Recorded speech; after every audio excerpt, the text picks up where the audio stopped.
Pinakamalakas na hari. Credit to the author. 710 hanggang 16. Si Francis ay naging kritikal na salik sa pakikipaglaban para sa Pirate Emperor. Ang kanyang pag-iral ay sapat na upang ibalik ang tubig, at kung siya at ang batang demigod ay magsasama, magagawa nilang sugpuin ang anumang pangunahing figurehead. Paumanhin, bago ako umalis sa Pirate Sacred Land, nasa ilalim pa rin ako ng Cold Moon King, dahan-dahang sabi ni Francis habang ang kanyang kaliwang mata ay nakatutok sa Giant Shark King. Dahil ang dimensyong ito ay hiwalay sa labas ng mundo, maaari niyang gamitin ang kanyang eye bloodline dito nang walang anumang pag-aalala. Iyon. Ang Giant Shark King ay nakaramdam ng nakakagulat na eye intent na nagpabagabag sa kanyang kaluluwa, at ang tunog ng kulog ay lumitaw sa kanyang kaluluwa. Mayroon ding mapangwasak na aura na nakapaloob dito. Eye bloodline. Ito ang kanyang tunay na lakas. Natigilan ng Giant Shark King. Ginagamit na ngayon ni Francis ang kanyang lakas kaluluwa at eye intent ng walang paghihigpit. Pagkatapos ng ebolusyon ng God's Spiritual Eye, ipinagpatuloy ni Francis ang pag-unawa sa 10,000 Divine Thoughts Technique, at ipinagpatuloy niya ang paglilinis sa sarili gamit ang God Tribulation Lightning na mas nagpalakas sa kanyang kaluluwa. Ngayon, ang kanyang kaluluwa at bloodline ay hindi mas mahina kaysa sa isang peak-tier king, habang ang kadalisayan ng kanyang kaluluwa ay nalampasan pa nga ang peak-tier kings. Napabuntong hininga si Francis. Siya ay naging mas malakas habang tumatakbo palayo sa Emperor ng kamatayan. Francis, salamat, binigyan siya ng Cold Moon King ng nagpapasalamat na ekspresyon. Kasama si Francis at ang batang demigod, nagkaroon siya ng mataas na pagkakataon na matagumpay na makuha ang trono ng Pirate Emperor. Sa kabila ng pagiging makapangyarihan ni Francis, kumilos pa rin siya bilang kanyang subordinate. Guru. Ang batang demigod ay lumipad sa himpapawid, at ang pag-akyat ng demigod intent ay nagpabagsak sa puso ng Giant Shark King. Isang mapait na ngiti ang ipinakita ng Giant Shark King. Si Francis at ang batang demigod ay gumanap ng kritikal na bahagi sa pagtalo kay Emperor Marduk. Ang kanilang pinagsamang puwersa ay walang kapantay laban sa sinumang mas mababa sa isang emperador. Cold Moon King, siguradong maswerte ka. Hindi ako sasali sa laban para sa Pirate Emperor, mapait na ngumiti ang Giant Shark King at inamin ang pagkatalo. Hindi niya maiwasang makaramdam ng bahagyang panghihinayang na hindi niya sinubukang kunin si Francis sa kanyang tabi noon. Gayunpaman, sa pag-iisip tungkol dito, maaaring tinutulungan lamang ni Francis ang Cold Moon King dahil sa kanyang kagandahan at kagandahan. Bago siya umalis, sinulyapan ng Giant Shark King si Francis at ang Cold Moon King na may matalim na tingin, na naglalaman ng hinala at may alam na tingin.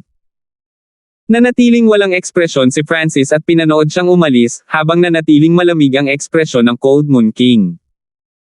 Walang nakakaalam kung ano ang iniisip niya, ngunit mas bumilis ang tibok ng kanyang puso, at hindi niya maiwasang hindi mapalagay. Tinulungan ba siya ni Francis dahil sa kanyang hitsura? Hihingi ba siya ng sobra-sobra? Cold Moon King, aalis ako pagkatapos magsara ang manang Pirate Emperor, tumingin sa likod si Francis at dumiretso sa punto. Nagpakawala ng hininga ang Cold Moon King sa kanyang puso. Ang kalmado ni Francis ay nakadama sa kanya ng bahagyang pagkadismaya, ngunit hindi ito bilang kung siya ay umibig kay Francis. Bilang isang pirata na nakaranas ng hindi mabilang na mga away at patayan, ang kanyang puso ay kasing tigas ng bato at hindi madaling magagalaw. Gayunpaman, kailangan niyang aminin na nagpapasalamat siya sa lalaking ito. Hinangaan niya ang kalmado at katapatan ni Francis, lalo na ang tulong nito sa kritikal na sandali. Gayunpaman, ang kakaiba, tila si Francis ay hindi man lang interesado sa Pirate Emperor Sacred Land o sa pamana ng Pirate Emperor at gusto lang umalis sa lalong madaling panahon. Munting Kane, tingnan natin ang ibang lugar, sabi ni Francis sa batang demigod. Siniyasat ni Francis ang buong isla gamit ang kanyang God's Spiritual Eye. Walang kakaiba o karapat-dapat puntahan. Little Kane. Naramdaman ng Cold Moon King na parang pamilyar ang pangalan na ito, na para bang nabasa niya ito sa isang libro sa isang lugar. Siyempre, hindi niya ito pinag-isipan ng malalim. Francis, may utang na loob ako sa iyo. Babayaran kita ng 10 beses na higit pa sa hinaharap, mataimtim na sabi ng Cold Moon King habang nakatingin sa likod ni Francis, ngunit hindi niya ito isinasa puso at umalis na lang kasama ang batang demigod. Meow meow. Ang maliit na paws ang magnanakaw ay lumitaw sa balikat ni Francis at naghagis ng ilang barya sa hangin. Guro, pareho ang nararamdaman ko sa iyo. Ang lihim na kaharian na ito ay tiyak na hindi kasing simple ng pamana ng isang maliit na emperador, kahit na siya ay isang mechanisms grandmaster at isang array grandmaster. Masyadong komplikado ito, tumango ang batang si demigod at sinabi. Gayon, ang tao, pusa, at bata ay naglibot sa isla para sa mas malapit na inspeksyon. Wala pa rin kaming nahanap. Ang islang ito ay dapat itayo ng Pirate Emperor. Nag-usap sina Francis at ang batang demigod habang nag-scout sila. Makalipas ang isang araw, sumuko na si Francis sa paghahanap sa isla, ngunit ang mga alon at lakas sa labas ng isla ay nagtulak sa lahat patungo sa isla. Haharapin niya ang isang malakas na resistive force kapag sinubukan niyang lumipad, at mapapatatag lamang niya ang kanyang sarili kapag ginamit niya ang kanyang wings of wind and lightning. Lumipad palabas si Francis ng libu-libong milya at lumakas ang paglaban, ngunit sa kabutihang palad, mayroon siyang malaking halaga ng mga mapagkukunan na maaaring palitan ang kanyang true yuan. Makalipas ang ilang libong milya, biglang naramdaman ni Francis na bahagyang huminahon ang mga alon ng karagatan at humina ang puwersa ng paglaban. Lalo pa tayo. Sa pagkakataong ito, lumipad siya ng 12-dosenang libong milya, ngunit wala pa rin siyang nakitang pangalawang isla. Sa sandaling ito, narating na nila ang dulo ng lihim na kaharian, at isang madilim na berdeng hadlang ang lumitaw sa paningin. Ang lihim na kaharian na ito ay tiyak na mataas ang ranggo, nagsalubong ang mga kilay ng batang demigod. Hindi sumuko si Francis. Bumalik siya sa isla pagkatapos ay lumipad patungo sa kabilang panig, ngunit wala pa rin siyang nahanap. Sa halip nahaharap siya sa mas maraming panganib mula sa kapaligiran, ngunit si Francis ay mayroong God's spiritual eye at ang wings of wind and lightning, na nagpapahintulot sa kanya na makadaan ng ligtas. Walang malapit sa ibabaw ng karagatan, umikot ang isip ni Francis. Minarkahan niya ang isla at ang ibabaw ng karagatan.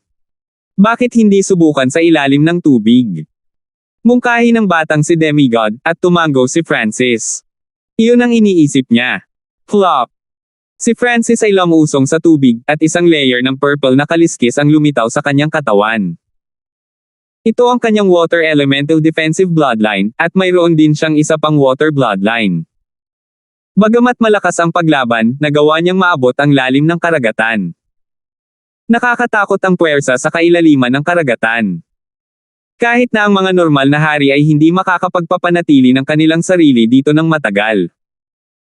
Higit pa rito, ang kulay ng karagatan ay madilim na berde, at ito ay lubhang naghihigpit sa kanyang mga pandama. Halos 1 milya lang ang layo ni Francis gamit ang kanyang God's spiritual eye.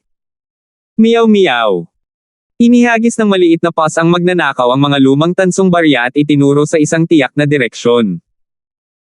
Gumamit si Francis ng ripple ng tubig upang protektahan ito, habang ang golden kun sacred body ng batang demigod ay may kakayahang protektahan siya mula sa tubig habang sumusunod siya mula sa likuran. Alam din ng pasang ito ang panghuhula. Sinundan ng batang demigod si Francis at ang maliit na paws ang magnanakaw mula sa likuran. Walang nakakaalam kung gaano katagal ang lumipas. Ang madilim na berdeng liwanag sa kailaliman ng karagatan ay naging mas maliwanag at mas maliwanag, na parang may pinanggagalingan ng liwanag. Meow meow. Inihagis muli ng maliit na paws ang magnanakaw ang mga tansong barya at tila nasa sabik. Nagpakita ng kahina-hinalang tingin ang batang demigod. Tila talagang nagtiwala si Francis sa maliit na paws ang magnanakaw at patuloy na sumusulong. Gayunpaman, habang papalapit sila sa pinagmumulan ng liwanag, mas lumalakas ang presyon ng tubig. Sa isang tiyak na sandali, lumitaw ang madilim na berdeng mga baging sa harap. Ang bawat baging ay may berdeng spike at kumikinang na may malamig na liwanag. Ang pinagmulan ng berdeng liwanag ay nagmula sa kailaliman ng mga baging, at naramdaman din ni Francis ang isang sinaunang aura doon. Meow meow. Ang maliit na paws ang magnanakaw ay ikinaway ang kanyang mga paa sa paligid at naging mas nasa sabik.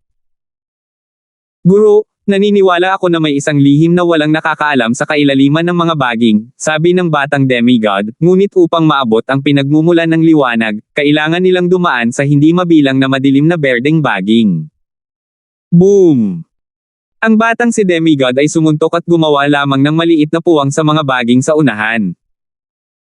Ang mga baging na ito ay napakaluma at nababanat laban sa true yuan at pisikal na pag-atake, nagbago ang ekspresyon ng batang demigod. 70% ng kanyang buong kapangyarihan ay nakagawa lamang ng isang butas na kalahating yarda ang lapad. Isa pa, malakas ang paglaban sa karagatan, kaya mahirap ilabas ang buong kapangyarihan niya rito. Scarlet Destruction Wind Lightning. Inilabas ni Francis ang kanyang palad at nakagawa lamang ng maliit na puwang. Ang mga halaman ay lubhang nababanat laban sa kidlat. Ang madilim na berdeng baging ay malamang na umaabot ng ilang daang milya. Nakaramdam ng kaguluhan si Francis at ang batang demigod. Ang madilim na berdeng baging ay dahan-daang gagaling pagkatapos masugitan. Subukan natin ito. Isang tuyo, matigas, itim na buto ang lumitaw sa kamay ni Francis. Demonic Hellvine Seed. Bulalas ng batang si demigod nang makilala niya ang binhi. Noon sa Purple Saint Roans, ginamit ng 3 2-star sects itong Demonic Hellvine Seed para subukang sirain ang Purple Saint Roans. Boom! Inilagay ni Francis ang Demonic Hellvine Seed sa lupa. Elixir ng buhay. Mabilis na kumuha si Francis ng isang patak ng Elixir of Life at pinagsama ito sa Demonic Hellvine Seed. Ang isang patak ng Elixir of Life ay naglalaman ng napakalaking life force at maaaring gawing lugar ng kamatayan ang isang lugar na puno ng buhay at magbigay ng espiritual na mga halaman hanggang sa 1,000 taon. Hu! Agad na nagsimulang tumubo ang binhi, at ang mga baging nito ay naging makapal at mas mahaba. Sa loob lamang ng ilang paghinga, lumitaw ang malalaking patak ng itim na baging at bawat isa sa mga baging ay naglalaman ng mga spike na nagpapalamig ng dugo ng isa.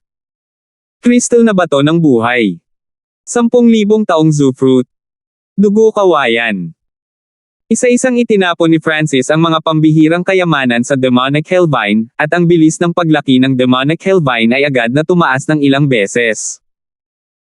Sa ilang sandali lamang, napuno ng mga itim na baging ang kanilang paningin at mabilis na sinimulan ang pagsipsip ng puwersa ng maitim na berdeng baging matapos itong matugunan. Tulad ng inaasahan ng isang puno ng sakuna na antas.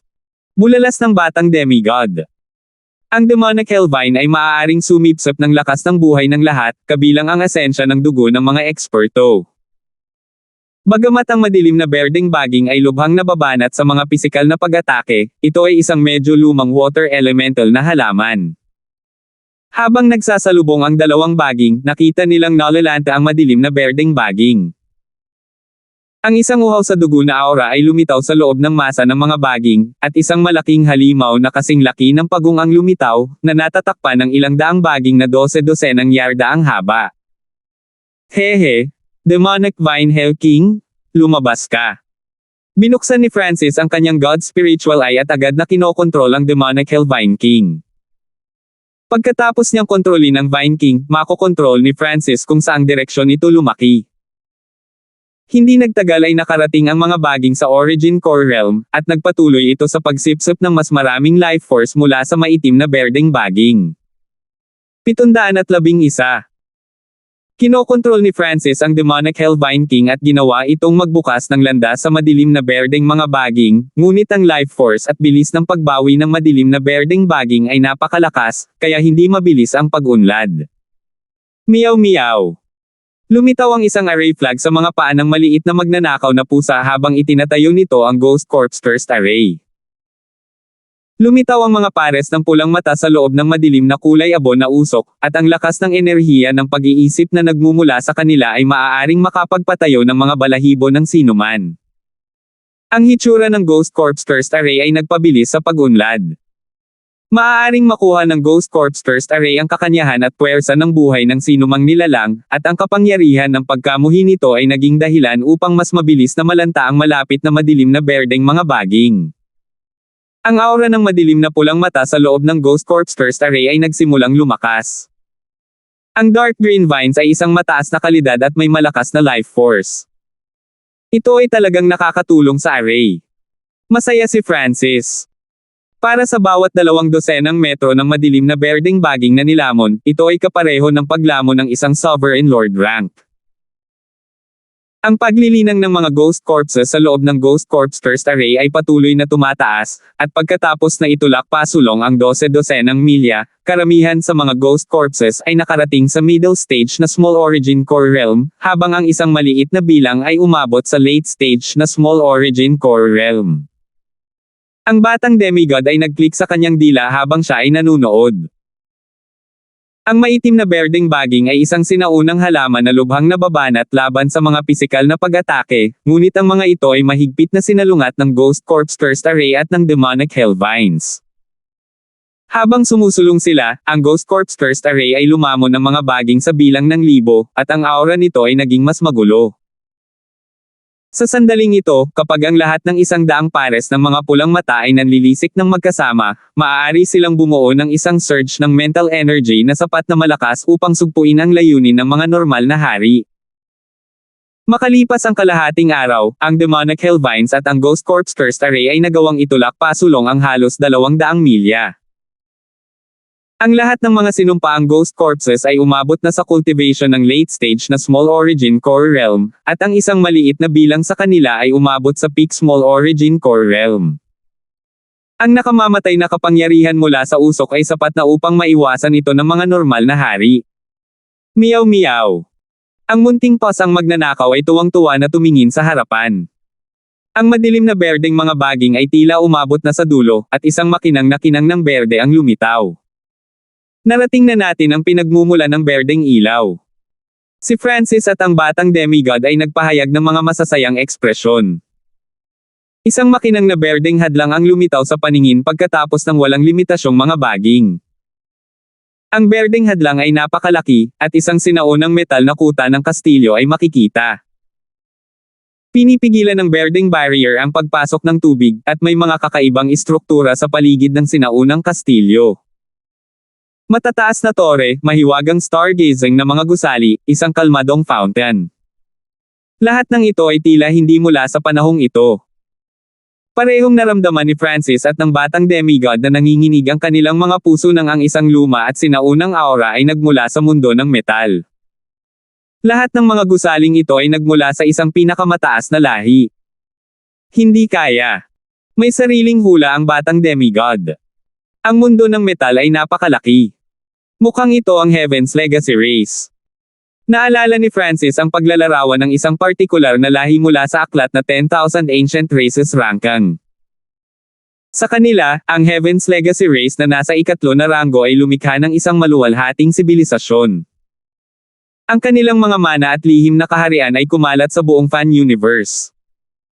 Ang dahilan kung bakit nahulaan niya ito ay ang Heaven's Legacy Race ay dahil mayroong impormasyon tungkol sa kanila sa mga alamat ng Pirate Emperor. Tila, ang Pirate Emperor ay minsang nakahanap ng isang lihim na kaharian ng Heaven's Legacy Race. Ang tao, bata, at pusa ay dahan-daang naglakad patungo sa berdeng harang. Hinirang din ng berdeng harang ang lahat ng tubig at nilalang mula sa labas ng mundo. Kahit na si Francis at ang kumpanya ay maaaring magkaroon ng lakas na dumaan, hindi sila nang ahas na gumawa ng anumang padalos-dalos na paggalaw. Ang Heaven's Legacy Race ay nireranggo sa nangungunang tatlong ng maalamat na karera. Kahit na ang kasaysayan ng lahi na ito ay nawala sa panahon, sila ay nagkaroon pa rin ng malaking epekto sa kasalukuyang araw. Halimbawa, ang walang limitasyong mga bangka sa karagatan, mechanical automatons, zone teleportation arrays. Lahat sila ay naiwan ng sibilisasyon ng Heaven's Legacy Race. Meow meow. Ang maliit na magnanakaw na pusa ay iwinagayway ang array flag at tumungo sa isang tiyak na direksyon. Hindi nagtagal ay nakita ni Francis ang isang nakabukas na itim na bakal na pinto gamit ang kanyang God Spiritual Eye. Ang pinto ay 12-dosenang yarda ang taas, at 2 hanay ng mga mechanical guard ang nakatayo sa pasukan. Hindi ka panipaniwala, may kumikinang na pulang ilaw sa kanilang mga mata, at tumingin sila kay Francis ng may pag-iingat. Ito ay isang nakalimutang lungsod ng Heaven's Legacy Race.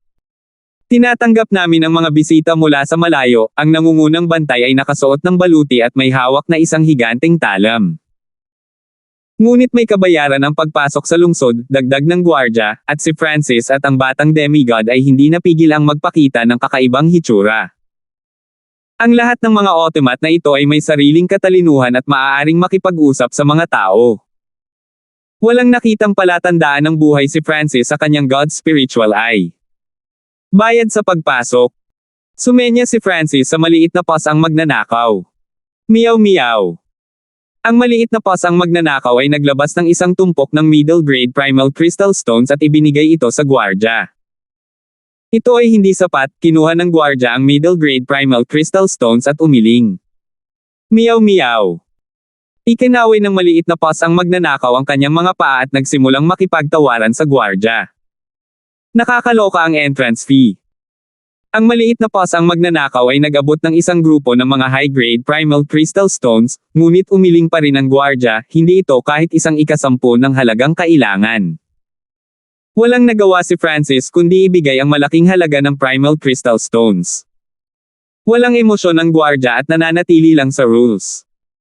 Dahan daw ang itinaas ng gwardya ang kamay pagkatapos kunin ang primal crystal stones, mga bisita mula sa malayo, mangyaring pumasok sa lungsod. Halos imulat ni Francis ang kanyang mga mata.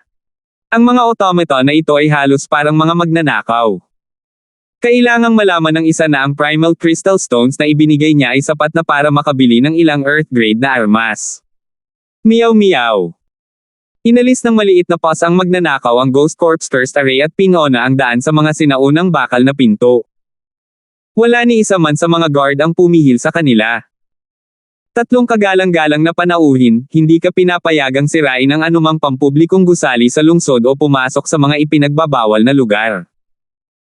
Kung gagawin mo ito, ikaw ay itataboy sa labas ng lungsod at posibleng mapatay namin, babala ng gwardya na may higanteng talam, at tumango si Francis bilang pagsang-ayon.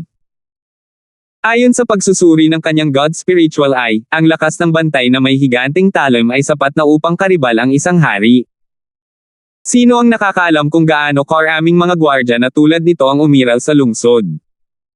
Magkakaroon kaya ng mga mas malakas. Tutal, ang gwardya na ito ay tagapagtanggol lang ng pasukan. Ta! Ang mga yapik ni Francis ay tumunog sa mundo sa ilalim ng dagat. Nakikita niya ang isang grupo ng mga sundalo sa bawat hakbang niya. Walang aura ng buhay dito, inilibot ni Francis ang paligid gamit ang kanyang God's spiritual eye at wala siyang nakitang aura ng buhay. Meow. Ang maliit na pas ang magnanakaw ay labis na nasa sabik at nanguna habang naghagis ito ng ilang tansong barya sa hangin. Dumaan sila sa maraming matataas na gusali sa daan. Ang iba ay maaaring makapasok habang ang iba ay may mga gwardya. Sa wakas ay nagsimulang bumagal ang maliit na pas ang magnanakaw nang makarating sila sa isang bukid na may kulay pilak na sahig. May isang fountain sa gitna, at may mahinang musika na nagpasikip sa kaluluwa ng isang tao. Meow. Tumalo ng munting pas ang magnanakaw sa isa sa mga kalapit na tindahan. Ito ay isang nakalimutang lungsod na mayroon pa ring hitsura ng nakaraan, at patuloy pa rin itong gumagana hanggang ngayon. May mga automaton na naglilinis sa mga lansangan. Pumasok ang maliit na pas ang magnanakaw sa isang tindahan na puno ng mga libro. Mga bisita mula sa malayo, ano ang maitutulong ko sa inyo? Tanong ng isang slim na babaeng automat na may matamis na boses at mabait na ngiti. Namula ang mukha ni Francis. Anong uri ng kakaibang lungsod ito? Ang mga automat sa sinaunang lungsod na ito ay mas mahusay kaysa sa mga nasa labas ng mundo. Meow meow. Ikinaway ng maliit na pas ang magnanakaw ang mga paa nito at nagsimulang makipag-usap sa babaeng automat. Pagkatapos ay ipinagpalit ng maliit na pas ang magnanakaw ang isang middle grade na primal crystal stone para sa isang mapa. Ang presyo ay mas patas kaysa sa entrance fee. Nakita ni Francis na ang mapa na ito ay naglalaman ng layout ng buong lungsod, at kapag tiningnan niya ang bawat lugar, lalabas ang impormasyon tungkol sa mga lugar. Ayon sa impormasyon, mayroong isang sinaunang tindahan ng laruan, isang tindahan ng pagkakakilanlan, isang tindahan ng mekanismo, at isang tindahan ng mga materyales sa malapit. Napatingin si Francis sa mapa. Nasa lugar na ito ang lahat ng mayroon ng Void Ocean Spiritual Palaces at higit pa. Ang lahat ng mga gusali ay may mga automat sa loob. Meow. Tumalo ng munting paws ang magnanakaw sa isang malaking gusali. Sinabi ng mapa na ito ay isang panday na tore, na pangunahing nakatuon sa paglikha at pagpapalakas ng mga armas. Ano ang maipaglilingkod ko sa iyo? Sabi ng isang malaking automat na may hitsura ng isang nasa katanghaliang gulang na lalaki. Meow. Ang munting paws ang magnanakaw ay nag-swipe ng kanyang paa at lumitaw ang isang misteryosong maitim na punyal. Ham! Nagliwanag ang mga mata ng nasa katanghaliang gulang na automat habang kinuha nito ang Shadowkill Imperial Dagger at sinimulang suriin ito. Ang maliit na paws ang magnanakaw ay lumusong sa sinaunang metal na singsing at naglabas ng ilang mahahalagang materyales at malalaking halaga ng Primal Crystal Stones. Upang magdagdag ng namang effect sa sandata na ito ay mangangailangan ng ilan pang materyales. Maaari mong bilhin ang mga ito sa tindahan ng mga materyales sa tapat dito, sabi ng automaton blacksmith. Meow meow. Ang maliit na paws ang magnanakaw ay tumakbo patungo sa tindahan ng mga materyales. Makalipas ang ilang oras, kasama ang mga tunog ni Ding. At shoo! Kinuha ng nasa katanghaliang gulang na automat ang Shadowkill Imperial Dagger mula sa isang misteryosong pagan. Ang init sa Shadowkill Imperial Dagger ay nagsimulang kumupas, na nagpapakita ng isang madilim na kulay abo na ukit. Subukan ang epekto nito, na-intrigue si Francis. Meow! Ikinaway ng maliit na paws ang magnanakaw ang Shadowkill Imperial Dagger at marahang hiniwa ang braso ng batang demigod, na nag-iwan ng maliit na bahid ng dugo. Ikaw! Gulat na gulat ang batang si demigod. Nagsimulang kumalat ang isang pamamanhid sa braso na naputol, pagkatapos ay kumalat ito sa buong katawan niya. Kinailangan ng batang demigod na mabilis na iikot ang Golden Kun Sacred Body para maalis ito. Talagang matalino ang Heaven's Legacy race, labis na nagulat si Francis. Kahit na ang mga panday na Grandmaster ng 3 star na superpower ay walang kakayahang magdagdag ng namang effect sa isang maalamat na sandata tulad ng Shadowkill Imperial Dagger sa loob lamang ng ilang oras. 3 kagalang-galang na panauhin, mayroon pa bang iba pang mga sandata na kailangan mong palakasin o likhain ko? Sabi ng Grandmaster ng panday sa mainit na tono. Matagal nang walang bisita, at araw-araw nauubos ng kanyang tindahan ang Primal Crystal Stones. Maaari mo bang tingnan ang sandata na ito? Nagsimulang mabuo ang isang ice blue spear mula sa palad ni Francis. Isang sandata na may mga elemento ng yelo, tubig, at kidlat. Ikatlong ranggo na sandata na lubhang napinsala at mayroon lamang bahagi ng orihinal nitong kakayahan. Pagkatapos itong maayos, ang lakas ng lamig nito ay maaaring tumaas ng 80%, at ito ay magagawang maging defensive ice armor, isang ice dragon, at iba pang mga estado. 712. Pagkatapos itong maayos, ang lakas ng lamig nito ay maaaring tumaas ng 80%, at magagawa itong maging isang defensive ice armor, isang ice dragon, at iba pang mga estado. Nang marinig ang sinabi ng panday ay nagliwanag ang mga mata ni Francis, at ipinakita niya ang isang masayang ekspresyon. Palagi niyang nararamdaman na matagal nang nasira ang Ice Imperial Spear, ngunit hindi niya inaasahan na, pagkatapos ayusin, ang Ice Imperial Spear ay magagawang mag-transform sa iba't ibang estado. Kung iyon ang kaso, ang depensa ni Francis ay magiging mas malakas. Palakasin mo ito, tiyak na nagbayad si Francis. Marami siyang materyales ng elemento ng yelo. Pagkatapos ng lahat, kumuha siya ng maraming mapagkukunan mula sa Purple Saint Ruins, Demigod Forgotten Garden, at mga samsam ng digmaan mula sa maraming hari. Napangiti ang Grandmaster habang kinuha ang malaking halaga ng Primal Crystal Stones. Kahit na nasaktan si Francis sa presyo, ito ay mas mura dito kaysa sa pagkuha ng mga panday sa labas ng mundo. Nahigitin ng sibilisasyon ng Heaven's Legacy race ang maaaring isipin ng mga tao, at hindi maiwasan ni Francis na maalala ang impormasyong nabasa niya tungkol sa Heaven's Legacy race. Ang Heaven's Legacy race ay isang humanoid na lahi na hindi malakas, at hindi rin malakas ang kanilang bloodline. Sa mga tuntunin ng pakikipaglaban, maaaring hindi nila matalo ang isang normal na tao, ngunit sila ang pinakamatalino. Dahil sa kanilang pagkamalikhain at katalinuhan, tumangala ang iba sa kanila, pati na ang sinaunang lahi. Ang lungsod ng Heaven's Legacy Race ay naglalaman ng mga hindi kapani-paniwalang bagay, at ang iba ay napabuntong hininga lamang kapag nakita nila ang mga ito. Sa pag-iisip ngayon, naisip ni Francis na sulit ang entrance fee. Makalipas ang isang oras. Ding! Ding! Bam! Ang panday na automat ay naglabas ng isang malamig na asul na sibat mula sa mahiwagang hurno. Sa pagkakataong ito, mas mabilis pa ito kaysa sa gamit ng maliit na magnanakaw na pusa. Kinuha ni Francis ang Ice Blue Spear, at naramdaman niya ang lakas ng lamig nito. Weng! Ang Ice Blue Spear ay tila naging likido at bumuo ng defensive icy armor sa kanyang katawan. Ang ice armor ay naglabas ng malamig na aura na maaaring mag-freeze ng anumang nilalang sa loob ng ilang milya. Hanggat isinusuot ni Francis ang armor na ito, sinuman sa ibaba ng Void God Realm ay hindi makakalapit sa kanya. Ang Ice Cold Armor ay naging dalawang Ice Dragon na nakapaligid kay Francis at napunta sa ilang nakakasakit na posisyon. Sa kabutihang palad, ito ang sinaunang lungsod ng Heaven's Legacy Race, at ang lamig ay hinihigop ng hindi kilalang kapangyarihan. Not bad? Not bad? Labis na nasisiyahan si Francis habang pinagsama niya ang sibat sa kanyang bloodline. Ang batang demigod ay nanunood ng may inggit, ngunit sa ngayon, mayroon siyang limitadong halaga ng Primal Crystal Stones at wala siyang kayang bilhin. Lumabas sa shop ang tao, bata, at pusa. Meow meow. Kinuha ng maliit na paws ang magnanakaw ang mapa at sinimulang suriin ito kasama si Francis. Ang lungsod ay mayroon pa ring ilang makapangyarihang bagay mula sa nakaraan, at kinailangan ni Francis na gamitin ito ng husto. Ang 10,000 Blood Palace ay maaaring magbigay ng mga bloodline at palakasin sila. Maaaring palakasin ng Well of Demonification ang battle power ng mga alagang hayop. Ang Array Tower ay nagsusupply ng mga array at pamamaraan para pagandahin ang mga ito.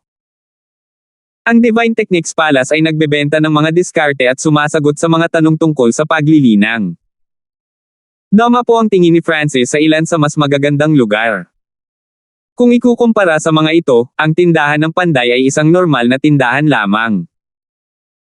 Ang mas magagandang lugar na ito ay may mga hindi kapani-paniwalang kakayahan.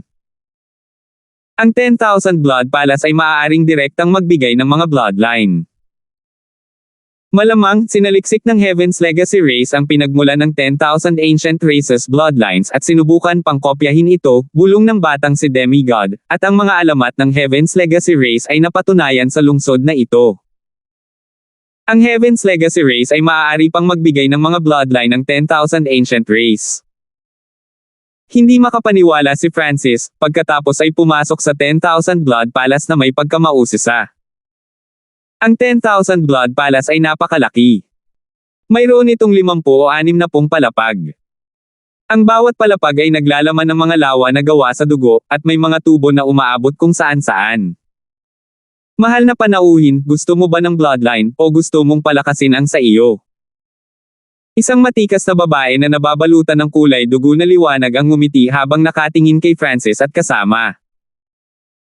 Tiningnan siya ni Francis gamit ang kanyang God Spiritual Eye at nakita na ang babae ay wala ring anumang palatandaan ng buhay. Magkano ang halaga para makakuha ng bagong bloodline? Tanong ni Francis. Depende kung anong uri ng bloodline ang gusto mo, marahang tinapik ng eleganteng babae ang kanyang kamay, at lumabas ang isang screen na may libu-libong iba't ibang bloodline. Maaari mo bang ibigay ang mga bloodline ng 10,000 Ancient Races? Tanong ni Francis. 10,000 Ancient Races bloodlines. Hehe, iyon ang mga nangungunang bloodline sa mundo at napakamahal. Nakolekta namin ang bloodlines ng 300 iba't ibang lahi, na maaaring ilipat sa iyo, inabot ng eleganteng babae, at agad na ipinakita sa screen ang 10,000 Ancient Races bloodlines. Kaya mo talaga. Si Francis at ang batang demigod ay natigilan. Siyempre, ang mga bloodline sa screen ay pangunahing nirerango sa daan-daan o libo-libo. 4 o 5 karera lang ang nirerango sa nangungunang daan, kabilang ang bloodline ng Heaven Sun Battle Race. Karaniwang kailangan ang pahintulot para makakuha ng isa sa 10,000 ancient races na bloodline, ngunit ngayong wala na ang may-ari ng lungsod at apurahang kailangan ng lungsod ang primal crystal stones para gumana, walang pahintulot ang kailangan, paliwanag ng eleganteng babae. Nagkatinginan si Francis at ang batang demigod. Ito ang mga bloodline ng 10,000 ancient races. Gayunpaman, inikot ni Francis ang kanyang mga mata nang makita niya ang mga presyo. Ang presyo para sa bloodline ng Heaven Sun Battle Race ay nagkakahalaga ng higit sa lahat ng mayroon si Francis. Pagkatapos ng lahat, ito ay nirerango sa nangungunang 100. Buntong hininga, ito na ang presyo pagkatapos ng 50% na diskwento. Kaninong kasalanan kung bakit ang lungsod na ito ay nawala ng mapagkukunan ng enerhiya? Nanlumo ang babae. Hindi mo ba kayang gawing mas mura ito? Si Francis ay labis na naantig sa mga bloodline ng 10,000 ancient races. Ang kanyang bloodline ay nagbigay lamang sa kanya ng medyo basic mixture ng bloodline power. Talagang mahal ang mag-transplant ng bloodline, pero kung mayroon ka ng bloodline at gusto mong palakasin ito sa level ng 10,000 ancient races bloodline, ang presyo ay maaaring 1/3 o kahit 1/5 ng paglipat ng bloodline, sabi ng babae. Okay, subukan natin, tumanggo si Francis bilang pagsang-ayon. Kailangan muna nilang suriin ang kanyang bloodline bago ito palakasin. Hindi nagtagal ay umupo si Francis sa harap ng isang kakaibang makina na may maraming braso, at tinusok ng makina ang isang karayom sa katawan ni Francis. Pag-detect ng hindi kilalang bloodline, hindi mapalakas, isang tunog ang nagmula sa multi-armed machine. Tumalon ang puso ni Francis. Nakalimutan niya na ang kanyang bloodline ay itinuturing na isang uri ng espesyal na linya ng dugo. Pag-detect ng bloodline ng mga inapo ng Ancient Ice Water Bloodline, isang Dragon-type bloodline at Ancient Race Bloodline. Maaari itong palakasin sa Mystic Ice Scaled Race, na nasa ika-89 na pwesto. Dahil mayroon kang matibay na pundasyon ng bloodline at isang bahagyang pundasyon ng isang sinaunang lahi, ang presyo ay magiging ika-10 bahagi lamang ng paglipat ng linya ng dugo. Ang matikas na babae ay nagpahayag ng kakaibang ekspresyon habang sinabi niya kay Francis ang buod. Hindi niya maiwasang ma-curious kung ano ang bloodline ni Francis. Kahit na ang multi-armed na makina ay hindi ito natukoy. Higit pa rito, mayroon pa siyang pundasyon ng bloodline ng isang sinaunang lahi. Kung handa kang magbigay ng pinagmumula ng bloodline, maaari kong palakasin ang iyong bloodline ng libre, isang nagninangas na tinginang lumitaw sa mga mata ng eleganteng babae. Hindi, salamat, agad na umiling si Francis. Bakit niya ibibigay sa iba ang sikreto ng kanyang God spiritual bloodline? Gusto mo bang palakasin ang iyong bloodline sa Mystic Ice Scaled Race? Ang bloodline ng lahi na ito ay magde-double sa lakas ng iyong bloodline at triple ang iyong depensa, sabi ng matikas na babae. Oo, pagsang-ayon ni Francis habang ang batang demigod ay nanunood ng may selos. Maaaring hindi kayang bayaran ni Francis ang presyo ng paglipat ng buong bloodline, ngunit dahil ang pundasyon ng kanyang bloodline ay malapit na sa 10,000 ancient races, ang presyo ay 1/10 lang. Gayunpaman, kahit na iyon ay nagkakahalaga kay Francis ng malaking presyo. Sa wakas, ginugol ni Francis ang halos kalahati ng kayamanan sa loob ng kanyang sinaunang metal na singsing at nakaramdam ng sakit sa halaga. Matapos bayaran ang presyo, dinala si Francis sa isang kabaong sa ika-45 palapag. Ang kailangan mo lang gawin ay matulog ng isang araw at isang gabi, sabi ng matikas na babae, at isang kakaibang asul na bloodline ang sumasakop sa bloodline ni Francis. Kasabay nito, 12 ng mga karayom ang tumusok sa katawan ni Francis at sa kanyang mga acupuncture point. Meow meow. Ang maliit na paws ang magnanakaw ay naglaro ng Shadow Kill Imperial Dagger at naghintay kasama ang batang demigod. Transplanting a bloodline of the 10,000 ancient races. This is 70-fying a swerte that may not be found in a dozen millennia, buntong hininga ang batang demigod. Mula sa kanyang pananaw, ang mga bloodline ng 10,000 ancient races ay hindi mabibili. Kung hindi sila pumasok sa lihim na kaharian na ito ng Heaven's Legacy Race, hindi nila magagawang makakuha o magpapalakas ng isang bloodline sa antas ng 10,000 ancient races gaano man sila kayaman. Higit pa rito, lumalakas ang bloodline ni Francis sa bloodline ng Mystic Eye-Scaled Race, na nasa ika-89 na pwesto. Ang ranggo ng bloodline na ito ay mas mataas pa kaysa sa Heaven Sun Battle Race. Sa mga bloodline na maaaring mapili dito, ang Mystic Eye-Scaled Race ay nirerango sa top 3. Maaari ko bang tanungin kung nagtagumpay o hindi ang plano ng pagbabagong buhay ng sinaunang lahi ng Heaven's Legacy Race? Curious na tanong ng batang si Demigod. Ang Heaven's Legacy Race ay ang pinakamatalino at pinakamalikhaing lahi sa mundo. Sinabi ng mga sinaunang talaan na ang karerang ito ay may hindi mabilang na mga plano, at ang ilan sa mga pinakatanyag ay ang Time Machine Plan at ang sinaunang Race Revival Plan. Ang mga planong ito ay puno ng ambisyon. Ang layunin ng Time Machine ay maglakbay sa panahon at baguhin ang takbo ng kasaysayan, pati na rin makakuha ng walang limitasyong mga mapagkukunan. Para magawa ito, sinubukan ng Heaven's Legacy Race na makuha ang Light Race, na nagdulot ng pagkawasak na maaaring samire sa buong sibilisasyon. Ang Ancient Race Revival Plan ay upang subukang makuha ang bloodline ng sinaunang lahi. Nagulat ang matikas na babae. Alam mo talaga ang tungkol sa planong iyon. Alinmang paraan, iyon ang sikreto ng Heaven-defying faction of the Heaven's Legacy Race, kaya wala akong alam tungkol dito. Heaven-defying faction. Gaya ng naisip ko. Ang puso ng batang demigod ay nanginig, at siya ay naging labis na nasasabik. Halos nahawakan na niya ang mga lihim ng mga alamat. Kahit na ang Heaven's Legacy Race ay isang species, mayroong dalawang paksayon sa gitna nila. Ang isa ay ang Heaven-defying faction at ang isa ay ang Sage faction. Ang Heaven-defying faction ay kilala rin bilang ang ambisyosong paksayo na lumaban sa langit. Gusto nilang kopyahin at kontrolin ang pinakamakapangyarihang mga bloodline sa mundo, samantalang ang Sage faction ay gustong sundan ang langit at suportahan ang langit at lupa. Kung tama ako, ito ay isang lihim na lungsod na naiwan ng Heaven-defying faction, kumislap ang mga mata ng batang si Demigod. 713. Marami kang alam. Ang Heaven's Legacy Race ang lumikha sa atin, ngunit sa kasamaang palad, maraming malalakas na lahi ang nagsama-sama at sumalakay sa Heaven's Legacy Race, sinira ang maraming kaalaman at kasaysayan, tila naalala ng eleganteng babae ang nakaraan. Sabay tingin sa batang demigod. Hindi simple ang batang ito. Ini-inspection din ng batang si demigod ang babae. Wala siyang totoong buhay, ngunit nagawa niyang gayahin ang mga emosyon at ekspresyon ng isang tao.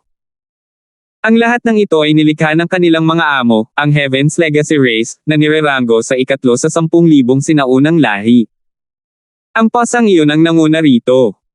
Dama po ang tingin ng matikas na babae sa munting pasang magnanakaw. Huminto ang batang si Demigod, at si Francis na nakahiga sa kabaong ay nagpakita rin ng kakaibang tingin. Meow! Ang maliit na magnanakaw na pusa ay tumawid sa kanyang mga paa ng mapanukso.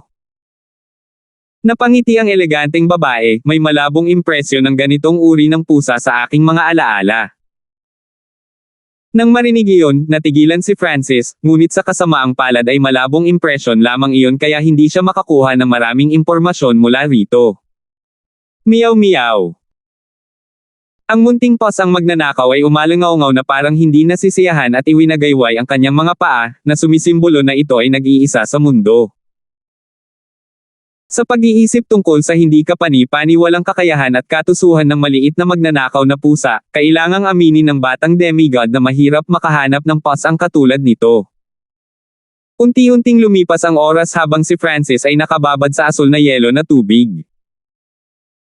Hindi kapani-paniwala, ang kanyang katawan ay parang magnet dahil mabilis nitong hinigop ang asul na dugo. Sa loob lamang ng kalahating araw, ang asul na dugo ay ganap na hinigop ni Francis. Naging mas mabilis kaysa sa naisip ko. Ang sinaunang bloodline sa kanyang katawan ay hindi karaniwan, ang matikas na babae ay nagulat. Dahan-dahang iminulat ni Francis ang kanyang mga mata, at naramdaman niya ang asul na dugo na dumadaloy sa kanyang katawan. Weng! Isang set ng makikinang na ice blue dragon na kaliskis ang tumakip sa kanyang katawan. Sila ay lubhang maislan at maganda. Naramdaman ni Francis ang nangingibabaw na kapangyarihan ng yelo sa loob ng kanyang bloodline. Para bang ang bawat kilos at galaw niya ay maaaring lumikha ng pinakamataas na lamig na may mga epekto na katulad ng isang ice domain. Kaya, ito ang kapangyarihan ng isang 10,000 ancient races bloodline, labis na nasasabik si Francis. Para bang mayroon siyang walang limitasyong kapangyarihan ni Ice, at mas lumakas ang kanyang katawan.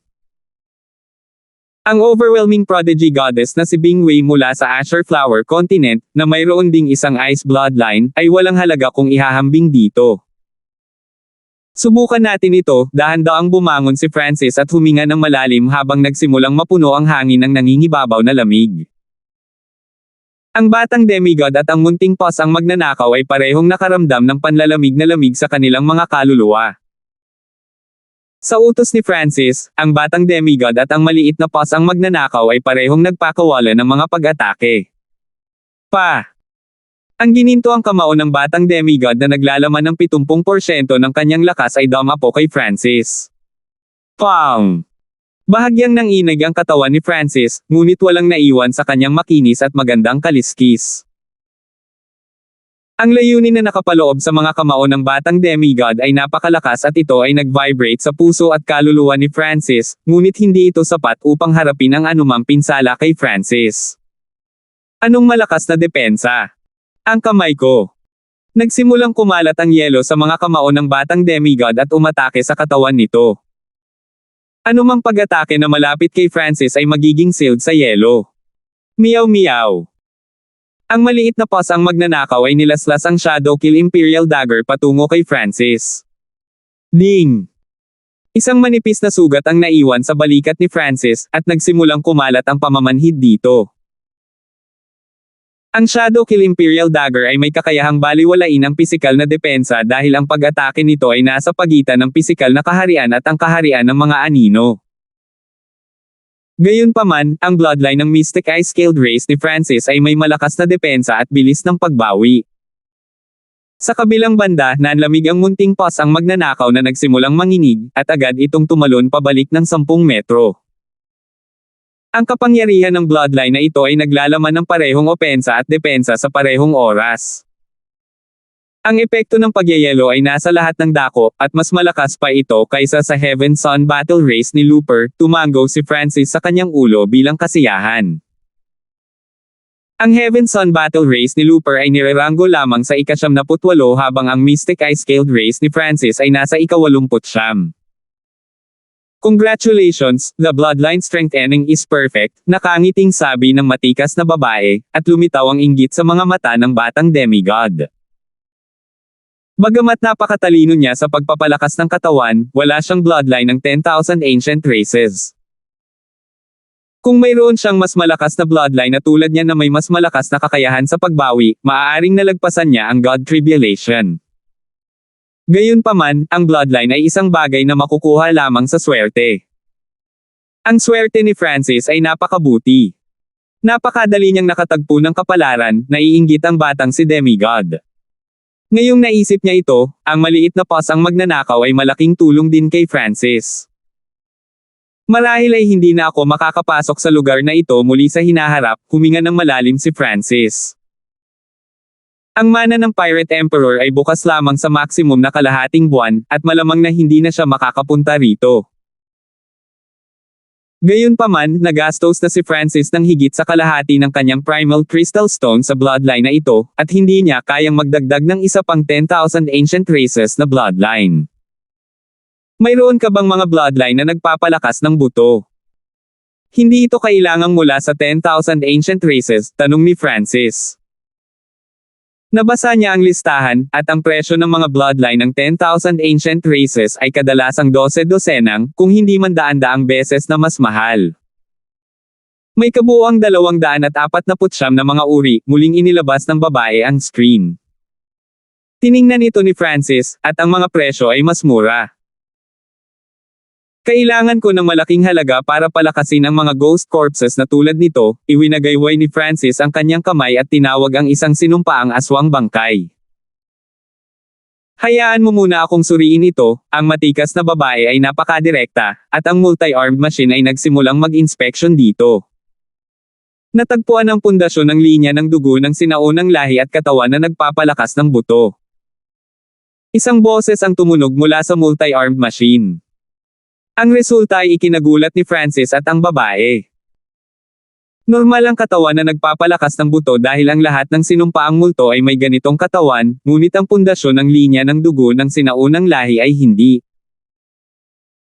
Kung mayroon silang pundasyon ng bloodline ng sinaunang lahi, ang presyo ay magiging 1/5 o kahit 1/10 bahagi ng orihinal, sabi ng matikas na babae. Pagkatapos ay nagsimulang tumingin si Francis sa screen. Kailangan niya ng 100 sa kanila, at hiniling niya sa eleganteng babae na magbigay ng kanyang opinyon. Iminumungkahi ko ang paggamit ng 10,000 Withering Ghost Bone.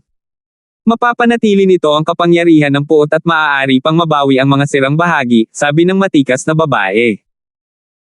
Tiningnan ito ni Francis at nakitang hindi masyadong malakas ang depensa at opensa ng bloodline ng 10,000 Withering Ghost Bone, ngunit pagkatapos na gamitin ito, doble ang lakas nito sa mga buto ng mga bangkay ng multo. Pagkatapos ng lahat, ang mga ghost corpses na ito ay hindi kasing lakas ni Francis, kaya kahit na hindi sila gumamit ng 10,000 Ancient Races bloodline, ang pagtaas ng lakas ay napakalaki.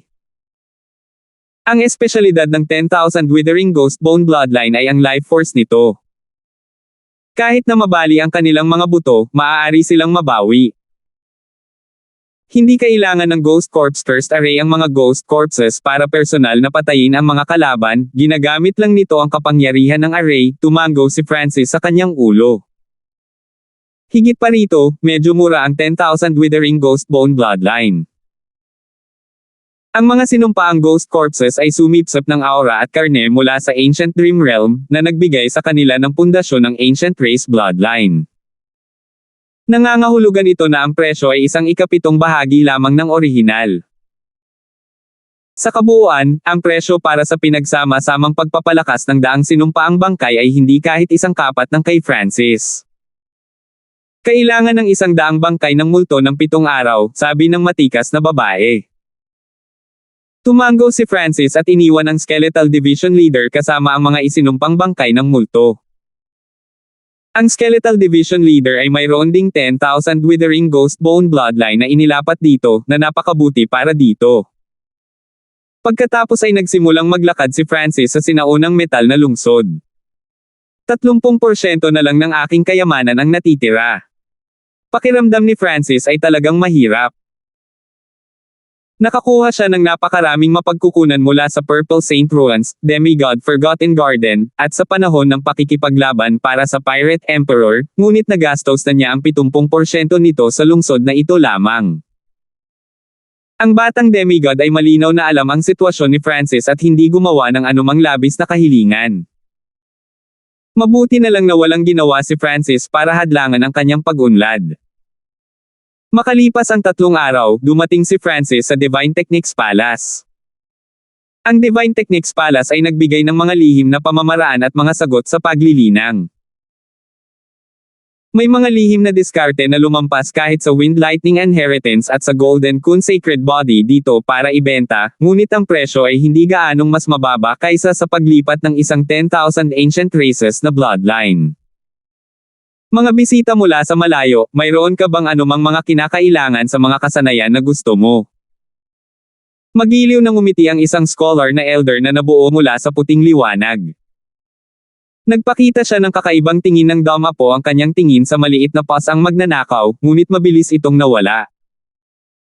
Gusto kong palakasin ang aking mga diskarte, dumiretso si Francis sa punto. Nasa kanya ang 5 Elemental 10,000 Lightning Technique, ang Golden Kun Sacred Body, at ang Wind Lightning Inheritance sa kanya. Ang layunin ni Francis ay gamitin ang mga ito bilang batayan at pagsamahin ang mga ito. Tingnan ko, mahinang ngumiti ang scholar na elder. Alam ni Francis na ang elder na ito ay isang imahe lamang ng isang automat at hindi talaga kayang mag-cultivate. Ipinadala ni Francis ang impormasyon para sa 5 Elemental 10,000 Lightning Technique, ang Golden Kun Sacred Body, at ang Wind Lightning Inheritance sa Elder. Mayroon akong impormasyon na katulad ng tatlong teknik na ito sa aking bangko ng impormasyon. Kabilang sa mga ito, mayroon pa akong mga orihinal na kopya ng 5 Elemental 10,000 Lightning Technique at ng Golden Kun Sacred Body, kumpiyansa ang ngiti ng matanda, at ang batang demigod ay natigilan. Maaari kong palakasin ang Golden Kun Sacred Body sa Golden Kun Sacred Lightning Body, na magpapababa sa pangangailangan para sa talento na nagpapalakas ng katawan at mas angkop para sa iyon na linangin. Huminto saglit ang scholar na elder, at hindi napigilan ni Francis ang maging labis na kagalakan habang ang bibig ng batang demigod ay nakabuka ng malawak. Nagpatuloy sa pagsasalita ang scholarly elder, maaari ko ring pagsamahin ang Wind Lightning Inheritance at ang 5 Elemental 10,000 Lightning Technique para lumikha ng 5 Elemental Wind Lightning Technique, na magpapalaki ng lakas nito at maalis ang pangangailangan para sa Lightning Spiritual Body. 5 Elemental Wind Lightning Technique. Mas masaya si Francis. Ang 5 Elemental Wind Lightning Technique ay isang kombinasyon ng Wind Lightning Inheritance at ang 5 Elemental 10,000 Lightning Technique na nag-aalis sa kanilang mga kahinaan. Siyempre, ang presyo para dito ay hindi mababa. Habang nagdagdag ang iyong Wind Lightning Inheritance ng isang bagay sa aking bangko ng impormasyon, maaari kitang bigyan ng 40% diskwento. Pagsamahin sila, kinagat ni Francis ang kanyang mga ngipin at ginugol ang halos lahat ng natitirang yaman na mayroon siya. Pagkaraan ng 3 araw, ibinigay ng scholarly elder ang 2 libro ng liwanag kay Francis. Weng! Ang 2 libro ay nagsanib sa isip ni Francis. Golden Kun Sacred Lightning Body, gamit ang kidlat para linangin ang pinakamataas na Sacred Lightning Body. Maaaring maabot ang Heavenly Divine Realm kapag nilinang ng husto. 5 Elemental Wind Lightning Technique, gamit ang hangin at kidlat bilang pundasyon upang kontrolin ang 5 elemento, ang metal ng Wind Lightning, ang wood of Wind Lightning, ang water of Wind Lightning, ang fire of Wind Lightning, at ang earth of Wind Lightning. 714. Tiningnan ni Francis ang mga kinakailangan ng Golden Kun Sacred Lightning Body at ang 5 Elemental Wind Lightning Technique. Sila ay mas mababa kaysa sa orihinal, at ang kanilang kapangyarihan ay tumaas. Ang Golden Kun Sacred Lightning Body ay nalampasan ang Golden Kun Sacred Body ng isang buong antas. Nakakatawa. Napakuyom ang mga kamao ng batang si demigod at napuno ng selos. Ibinigay niya ang Golden Kun Sacred Body kay Francis dahil lamang sa alam niyang hindi ito malilinang ni Francis sa isang mataas na antas sa loob ng susunod na 1,000 taon, ngunit kahit papaano ay nasipsip ni Francis ang kapangyarihan ng God Tribulation Lightning sa kanyang kaluluwa, at ngayong bumaba na ang mga kinakailangan ng Golden Kun Sacred Lightning Body, madali na itong malinang ni Francis. Ang kapangyarihan ng kasanayan ay tumaas, at ito ay konektado na sa daw ng kidlat. Nakalimutan kong sabihin sa iyo na ang Golden Kun Sacred Lightning Body at ang 5 Elemental Wind Lightning Technique ay mga pamamaraan na nagpupuno sa isa't isa, dagdag ng scholarly elder. Ang Golden Kun Sacred Lightning Body ay isang diskarteng nagpapalakas ng katawan, ngunit kailangan nito ng 5 Elemental Wind Lightning Technique upang suportahan ito. Kung ang isa ay walang 5 Elemental Wind Lightning Technique, magiging mahirap na linangin ang Golden Kun Sacred Lightning Body. Talagang iba ang pinagsamang mga kasanayan. Ginamit ni Francis ang God Spiritual ay upang kopyahin ang lahat ng nilalaman, ngunit ang ngiti sa kanyang mukha ay hindi nagtagal nang makita niya ang direksyon kung saan patungo ang 5 Elemental Wind Lightning Technique. Ang 5 Elemental Wind Lightning Technique ay nahahati sa kabuoang 12 antas. Ang unang 3 ay gumagamit ng hangin at kidlat bilang pundasyon, pagkatapos ay sinimulan nitong linangin ang metal, kahoy, tubig, apoy, at lupa mula sa ika-5 antas pataas. Ang 5 elemento pagkatapos ay nagsimulang umikot. Nagsalubong ang mga kilay ni Francis. Ang 5 Elemental Wind Lightning Technique ay talagang nalampasan ang Wind Lightning Inheritance, ngunit nilinang na ni Francis ang Wind Lightning Technique sa isang mataas na antas, at lumakad ito sa ibang landas mula sa 5 Elemental Wind Lightning Technique. Kung gusto kong linangin ang 5 Elemental Wind Lightning Technique, hindi ba ibig sabihin ay kailangan kong simulan muli ang paglilinang? Namula ang mukha ni Francis.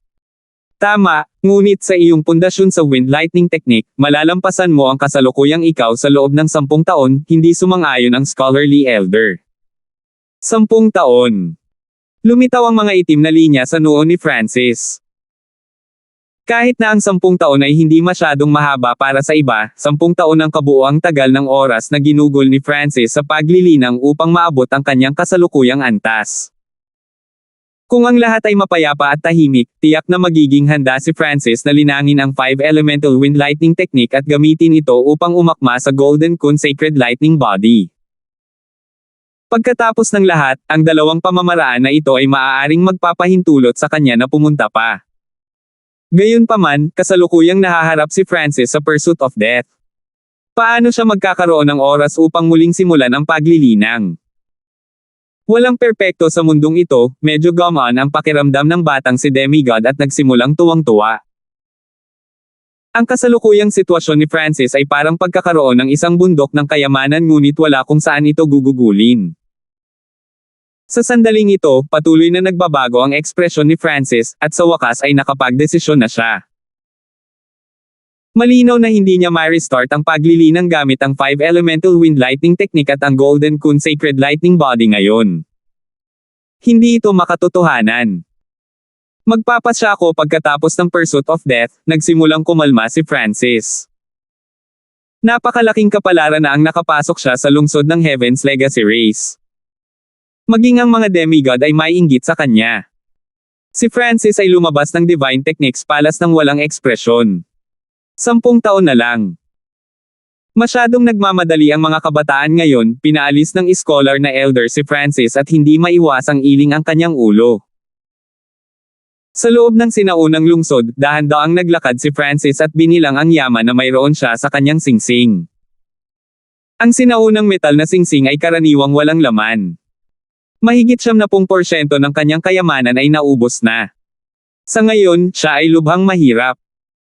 Napabuntong hininga na lamang siya habang nakatingin sa lungsod na ito na puno ng kapalaran. Makalipas ang ilang araw, sa loob ng 10,000 Blood Palace. Lahat ng 100 sinumpaang ghost corpses ay mayroon na ngayong bloodline ng 10,000 withering ghost bone race, nakangiting sabi ng babae, at siniyasat ni Francis ang lahat ng mga ghost corpses. Lahat sila ay mas payat at mas kalansay, ngunit ang kanilang lakas ay nadobol. Matapos sumanib sa 10,000 withering ghost bone bloodline, ang kanilang kakayahang mabuhay ay tumaas ng husto. Maaari silang ayusin kahit na ang kanilang mga buto ay nabasag. Isa pa, sa pagsasanib ng bloodline, tumaas din ng kaunti ang kanilang mga cultivations. Sa ngayon, ang mga cultivation ng mga sinumpaang ghost corpses ay nasa pagitan ng late stage at peak small origin core realm. Ang kapangyarihang ito ay sapat na upang lipulin ang 10 mahusay na angkan ng Azure Flower Continent. Ang Skeletal Division Leader ay sumanib din sa 10,000 withering ghost bone bloodline. Guro. Napuno ng pananabik ang Skeletal Division Leader. Hindi niya akalain na magkakaroon ng ganoong araw. Kahit na sa Ghost Corpse Cursed Array lang, ang Scarlet Moon Demonic Religion ng nakaraan ay hindi maikukumpara dito. Kung hindi dahil kay Francis, hindi nito maaabot ang hakbang na ito. Tumango si Francis bilang kasiyahan at inilagay ang Ghost Corpse Cursed Array. Mayroon pa akong kulang 10% ng aking kayamanan na natitira. Nagsimulang umikot ang mga mata ni Francis bago dumapo sa maliit na pasang magnanakaw. Ang maliit na pasang magnanakaw ay may kakaibang bloodline na dapat ay kapantay man lang ng 10,000 ancient races bloodlines. Maaari mo ba akong tulungang mahanap ang kasaysayan ng bloodline ng pasang ito? Tanong ni Francis sa malalim na tono. Hehe, interesado din ako sa kasaysayan ng pusa. Titingnan ko ito ng libre, nakangiting sabi ng babae. Pati ang batang si Demigod ay curious din. Mula nang siya ay muling nabuhay, palagi siyang binyo-bully ng pasang ito. Kung matutunan niya ang background ng pusa, maaari siyang mag-isip ng ilang mga plano upang harapin ito sa ibang pagkakataon. Sa pag-iisip hanggang doon, inaabangan ito ng batang demigod. Meow meow. Naglakad ang maliit na pasang magnanakaw patungo sa multi-armed machine, at isang karayom ang tumusok sa katawan ng maliit na pasang magnanakaw. Gayunpaman, ang multi-armed machine ay walang sinabi kahit na pagkatapos ng ilang paghinga. Weng! Ang multi-armed machine ay biglang yumanig at tumigil sa pag-check. Ang babae ay nagsiwalat ng isang natigilan na tingin at siya ay siniyasat ang maliit na magnanakaw na pusa sa hindi makapaniwala. Heaven's Legacy Cat, isang misteryosong bloodline na nangangailangan ng pinakamataas na pahintulot, walang emosyong sinabi ng multi-armed machine. Ang Heaven's Legacy Cat. Nagkatinginan si Francis at ang batang demigod. Wala sa kanila ang nakarinig ng lahi na ito noon pa man. Paumanhin, ito ay tungkol sa pinakamataas na antas ng mga lihim, tila may alam ang babae, ngunit hindi siya pinayagang magsabi ng anuman. Meow! Ang maliit na magnanakaw na pusa ay bumalik sa balikat ni Francis nang may pagkamayabang, at ang eleganteng babae ay tumingin sa trio ng tao, bata, at pusa na may komplikadong ekspresyon. Wala siyang nalaman tungkol sa linya ng dugo ng mata ni Francis, at ang kaunting impormasyon na mayroon siya tungkol sa bloodline ng maliit na magnanakaw na pusa ay ang pinakamataas na sikreto. Salamat, palm ni Francis sa babae at umalis sa 10,000 Blood Palace. Wala pang 10% ng kanyang kayamanan ang natitira, ngunit hindi niya alam kung paano niya ito dapat gamitin. Hindi na ako makakatagpo muli ng ganoong kapalaran kahit sa 100 milenyo, naisip ni Francis. Paano niya dapat gugulin ang kanyang huling natitirang bahagi ng kayamanan? Malaki ang posibilidad na hindi na siya magkakaroon ng pagkakataong makabalik dito. Makalipas ang 1 oras, dumating si Francis sa array tower, na nagsupply ng ilang array at makakapagpalakas din ng arrays. Ang layunin ni Francis ay palakasin ang Ghost Corpse Thirst Array. Pagkatapos ng lahat, ang hanay na ito ay binuo mula sa ideya ng Purple Saint Partial Spirit, ang labi ng isang sagradong Panginoon, at halos naabot na nito ang potensyal nito. Mga bisita mula sa malayo, ano ang maaari kong gawin para sa iyo? Tanong ng isang babaeng nabuo mula sa liwanag at nakagown. Dumiretso si Francis sa punto habang inilalabas niya ang Ghost Corpse Thirst Array at ang 100 sinumpaang Ghost Corpses. Hindi ito mahirap, ang babaeng nakagown ay may marangal at matikas na aura, at agad siyang pumayag. Pagkatapos nito, naubos na ang huling natitirang yaman ni Francis. Makalipas ang ilang oras, isang bagong Ghost Corpse Thirst Array ang lumitaw sa kamay ni Francis. Ang bagong array ay 60% mas malakas, at ito ay may kakayahang lumikha ng mga ilusyon at stall opponents, sabi ng babaeng nakagaw na may kumpiyansa. Magaling! Ang Skeletal Division Leader ay napuno ng pananabik habang kinuha nito ang array. Hinawakan ni Francis ang kanyang walang laman na sinaunang metal na singsing at hindi napigil ang mapabuntong hininga habang naglalakad palabas ng array tower. Sino ang nakakaalam kung makakapasok akong muli sa lugar na ito sa hinaharap? Napabuntong hininga si Francis. Ang tao, bata, at pusa ay umalis sa sinaunang lungsod. Naninigas ang ekspresyon ni Francis nang lumabas siya sa dark green barrier. Pinalibutan ng demonic hellvines ang sinaunang lungsod. Sa loob lamang ng 10 araw, ang lahat ay sakop sa demonic hellvines. Mayroong 8 demonic hellvine kings. Naunawaan ni Francis ang sitwasyon mula sa pagdama sa demonic hellvine king na kinokontrol niya. Ang 8 demonic hellvine kings ay halos kasing lakas ng isang hari, at naabot na nila ang limitasyon. Nang walang sinabi pa, binuksan ni Francis ang kanyang eye bloodline at kinokontrol ang iba pang 7 demonic hellvine kings.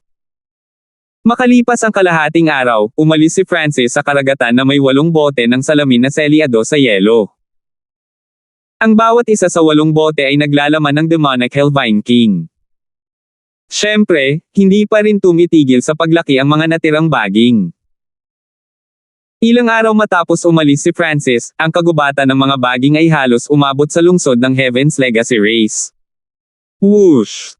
Whoosh! Whoosh! Ilang malalaking barko, ang bawat isa ay ilang daang metro ang haba, ang lumipad palabas ng lungsod at naghagis ng ilang kakaibang orbs. Boom! Ang mga orbs na ito ay naging nakakatakot na itim na apoy na nagpawi sa lahat ng mga baging sa karagatan, na nagiiwan lamang ng abo. Sa sandaling ito, nakabalik na si Francis sa isla sa gitna. Inilibot ng mga mata ni Francis ang lihim na kaharian at naramdaman na parang hindi lamang ang lungsod na iyon ang lihim dito. Ang alam ng lahat tungkol sa Heaven's Legacy Race ay dulo lang ng malaking bato ng yelo. Siguro ang nakita ni Francis sa lungsod na iyon ay dulo lang din ng malaking bato ng yelo. Gayunpaman, ang sikreto ng Pirate Emperor ay nabunyag na. 12-dosenang milenya na ang nakalipas, natagpuan ng Pirate Emperor ang lihim na kaharian ng Heaven's Legacy, ngunit hindi niya nakontrol ang lugar na ito kahit na siya ay isang Mechanisms Grandmaster at isang Array Grandmaster. Pagkatapos ay ginamit ng Pirate Emperor ang lugar na ito para iset up ang kanyang mana. Ang mga Emperor at Sacred Lords ay hindi nakapasok sa kanyang mana dahil ito ay nasa lihim na kaharian ng Heaven's Legacy Race. Sa gitna ng 18 Corners Canyon, ang Whirlpool ay nagpatawag ng isang nakakatakot na kapangyarihan ng langit at lupa na sapat na upang durugan ang anumang bagay na humahadlang. Ang mana ng Pirate Emperor ay matatapos na. Ang boses ng Yin Yang Lord ay umalangaw-ngaw sa Ship of Death. Sa sandaling ito, bukod kay Looper at sa Yin Yang Lord, mayroon ding dalawa pang Death Spirit Lords. May isang lalaki at isang babae na parehong natatakpan ng dilim. 3 Death Spirit Lord at 26 na Death Guard. Darating din si Master sa loob ng ilang araw. Francis, tingnan natin kung paano ka makakatakas sa pagkakataong ito. Isang malamig na ngiti ang lumitaw sa mukha ni Looper. 715. Sa gitnang isla ng Heaven's Legacy Secret Realm, sa loob ng Pirate Emperor's Inheritance Sacred Land, bumalik si Francis. Nang bumalik si Francis, ang 18 taluktok ay may kani-kanyang Pirate King. Ang mga pagtatanim ng ilang Pirate Kings ay halatang tumaas.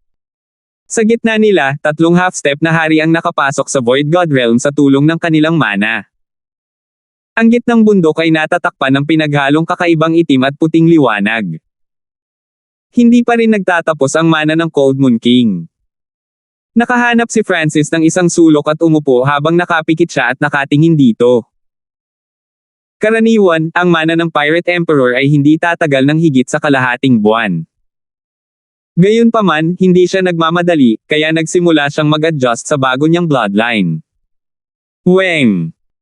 Isang manipis na layer ng pinong asul na kaliskis ang lumitaw sa katawan ni Francis. Patuloy na umiikot ang asul na dugo sa kanyang katawan. Ang Ice Imperial Spear ay sumanib din sa bagong 10,000 Ancient Races na bloodline. Bloodline Power. Maging ang Ice Imperial Spear ay naging mas malakas. Si Francis ay lubos na nasisiyahan. Bagamat hindi siya nakakuha ng anumang inheritance o top-tier resources sa Heaven's Legacy City, ito ay isang bihirang encounter. Kinasusuklaman lang ni Francis na hindi siya sapat na mayaman. Ang buong yaman na nakuha niya mula sa Purple Saint Ruins, Demigod Forgotten Garden, at Pirate Sacred Land ay naubos na lahat. Siyempre, kung ikukumpara sa kanyang nakuha, sulit ang lahat. Ang bloodline ng isang 10,000 ancient race ay hindi mabibili. Higit pa rito, natanggap din ni Francis ang 5 Elemental Wind Lightning Technique at ang Golden Kun Sacred Lightning Body. Ang kanyang sinumpaang Ghost Corpses at ang kanilang hanay ay kapwa na palakas din. Meow! Ang maliit na paws ang magnanakaw ay naglaro ng Shadow Kill Imperial Dagger at tila nasisiyahang siya. Munting paws ang magnanakaw. Lumitaw ang batang demigod at nagsimulang makipag-usap sa maliit na paws ang magnanakaw. Meow meow! Ang munting paws ang magnanakaw ay tumango at nagsimulang gumalaw kasama ang batang demigod sa paligid ng Center Island. Ang gitnang isla na kanina pa tumahimik ay nagsimulang magkagulo. Tumakbo ang dalawa sa paligid ng Center Island at nagnakaw ng mga mapagkukunan mula sa mga pirata. Nagsalubong ang mga kilay ni Francis, ngunit hindi niya ito pinigilan. Alam niya na ang batang demigod ay nangangailangan ng mga mapagkukunan ng medallion, kaya naman nakipagtulungan siya sa maliit na paws ang magnanakaw. Hanggat hindi sila lumampas sa dagat, walang pakialam si Francis. Pagkatapos ng lahat, ang mga pirata na ito ay hindi rin mabubuting tao. Sa loob lamang ng kalahating araw, ang batang demigod at ang munting paws ang magnanakaw ay nakalap ng malaking halaga ng Primal Crystal Stones. Ang takot at sindek ay kumalat sa buong isla, at lahat ng mga pirata ay nagalit. Sa kanila, mayroong ilang Pirate Kings na na-knockout at ninakaw ang kanilang mga mapagkukunan. Guro, ito ang iyong kalahati. Ibinigay ng batang demigod ang kalahati ng mga mapagkukunan kay Francis at hinati ang iba sa maliit na paws ang magnanakaw ng pantay-pantay. Ang dalawang ito ay marunong sumuhol. Nagpakita si Francis ng kakaibang ekspresyon, ngunit ilang sandali lang, pinangunahan ng Giant Shark King ang 4 o 5 Pirate Kings at isang grupo ng mga pirata at lumakad. Francis, ang iyong alagang hayop at alipin ay umiikot sa pagnanakaw sa iba, kabilang ang mga mula sa parehong alyansa na tulad mo. Ang kanilang mga aksyon ay kakilakilabot, sabi ng Giant Shark King, at pinandilatan ni Francis ang maliit na paws ang magnanakaw at ang batang demigod. Hindi lang ninakaw ang dalawa sa mga subordinate ng Giant Shark King, nagnakaw din sila sa mga nasa ilalim ng Cold Moon King. Pagkatapos ng lahat, ang mga puwersa ng pirata ay komplikado. Ang munting paws ang magnanakaw at batang si demigod ay hindi nakilala silang lahat. Kayong mga pirata ay lumalaban sa isla. Ang mas malakas ang mananalo. Ang aking alaga at alipin ay sumasali lang sa iyong laro, tuloy-tuloy na sabi ni Francis, at ang mga ekspresyon ng mga pirata ay tumigas. Upang ipaglaban ang mga mapagkukunan at kapalaran, ang mga pirata ay nakipaglaban sa isa't isa kahit na sila ay mula sa parehong alyansa. Ang pagkakaiba lang ay hindi sila naglakas loob na gawin ito ng lantaran. Ang batang si demigod ay ngumisi, mga paipong pirata. Kung hindi dahil sa aming Panginoon, sa tingin mo ba ay nabuksan mo ng ganoon kadali ang mana ng Pirate Emperor? Agad na hindi nakaimik ang mga nakatatandang Pirate Kings. Sa pakikipaglaban kay Emperor Marduk, si Francis at ang batang demigod ay parehong gumanap ng kritikal na papel. Ang mana ng Pirate Emperor ay nahahati sa 18 magkakaibang mana, at hindi ko kinuha ang alinman sa mga ito. Binibigyan ko kayo ng pagkakataong mas batang pirata, matuwid na sabi ni Francis. Nang marinig iyon, dalawa sa bagong Pirate Kings ay walang masabi. Si Francis at ang batang demigod ay hindi kumuha ng alinman sa mana ng Pirate Emperor. Siyempre, kung sino man sa inyo ang ayaw, maaari tayong mag-spar ng kaunti, nakaupo pa rin si Francis. Pinigilan ng aura ng kanyang bloodline at kaluluwa ang grupo ng mga pirata. Ang ekspresyon ng Giant Shark King ay patuloy na kumikislap. Lalong naging misteryoso si Francis, kabilang ang batang may gininto ang balat at misteryosong pusa. Kailangang malaman ng isa na ang trio na ito ay masyadong mapanghamak para tingnan maging ang mana ng Pirate Emperor. Francis, dahil handa kang sisihin ang iyong alaga at alipin, pagkatapos ay kunin mo ang aking kamao. Tingnan kung may kakayahan kang protektahan sila o wala, sabi ng Giant Shark King sa malalim na tono. Hehe, Giant Shark King? Kung gusto mong subukan ang aking lakas, hindi mo na kailangang pumunta sa mga bilog, tumawa si Francis. Gusto siyang sisihin ng Giant Shark King ngunit hindi niya alam ang tunay na lakas ni Francis, at sa nakalipas na ilang araw, nawala ang huli sa kung saan. Mabuti, mabuti, mabuti. Gaya ng inaasahan sa iyo. Gusto kong subukan ang iyong tunay na lakas, tumawa ng malakas ang Giant Shark King, at hindi nagtagal ay tumayo ang dalawa sa isang bakanting lupain na walang malapit sa kanila. Sinaunang lakas. Ang Giant Shark King ay umungal habang ang kanyang balat na parang shell ay lumawak. Ang kanyang katawan ay nagsimulang lumaki at naging kalahating tao na kalahating piteng na estado. Doble ang laki niya sa normal na tao. Parang nanginginig sa hangin ang suntok niya. Isang sinaunang shark bloodline na aura at nakakatakot na pisikal na lakas ang nagpanginig sa mga puso at bloodline ng mga pirata na nanunood. Ang suntok ng Giant Shark King ay isang pagsubok lamang. Hindi niya ginamit ang kapangyarihan ng kanyang domain, normal ang ekspresyon ni Francis. Ang kamaong bakal ay kumikinang na may kulabong ilaw, at ang kapangyarihang nasa loob nito ay sapat na para pumatay ng isang normal na hari.